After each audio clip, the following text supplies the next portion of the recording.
I know, it's I think the Spandex Pants had a better career than I did. Like once that whole MTV thing happened, essentially we were all kind of fucked. Like, it was all like, oh no, your hair's got to get bigger. Next year the hair's getting bigger.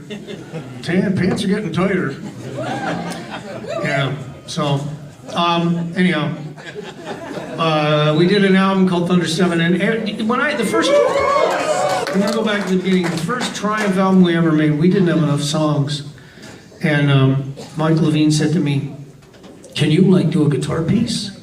And I said, yeah, sure. In fact, we had the song Blinding Light Show. I said, well, I got a song, a piece in E minor, so we could just kind of put the guitar piece in the middle of the song that's in E minor. And he went, perfect, great, it's done. So then we get the second album, and we've been out on the road touring, and we got no time to be writing songs, and Mike comes to me and goes, yeah, we need another guitar piece, Ricky. And I go, okay, man, I'll give you a guitar piece. So it became a thing that was like every album.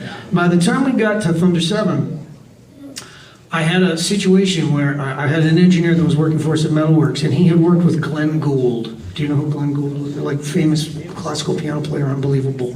The kind of guy that would play, the fourth movement of the thing 15 times, and then he would choose between the takes and edit them in order to just make it so that it was like perfection. And I went, okay, well, you know how to do that editing thing. That's great, because I play like shit. So what we'll do is I'll get the first 8 bars and then the next 10 bars. And so I started to be able to do something I call writing over your head. I could write stuff that was better than I could play.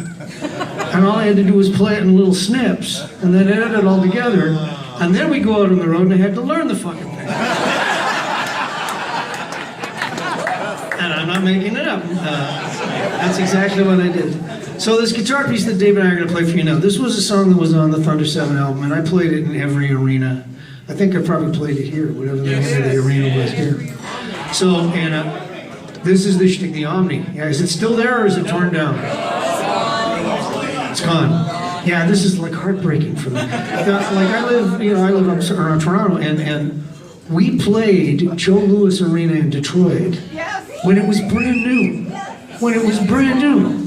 And a month ago, they knocked the fucking thing down. And it makes you feel so old. Holy shit, the buildings we played, they're all gone. Yeah, so when we play these buildings, of course, this was long before, you were allowed to smoke indoors, and of course everybody would bring, and so I'd be up on stage, and we'd get to the middle of the set, and it was time for the guitar player to come out and do his self-indulgent twaddle. And he's going to play his thing, and the guys are going to go and have a beer. And, I'm in the laser cone doing my guitar piece, and everybody goes, oh, this is perfect. This is the show's only going to get much better from here. So this is the time to smoke the joint that we brought. So we get out these Jamaican things, fire up these logs, and the place would fill with secondhand smoke. And I would be up on stage going, wow, I'm getting hungry.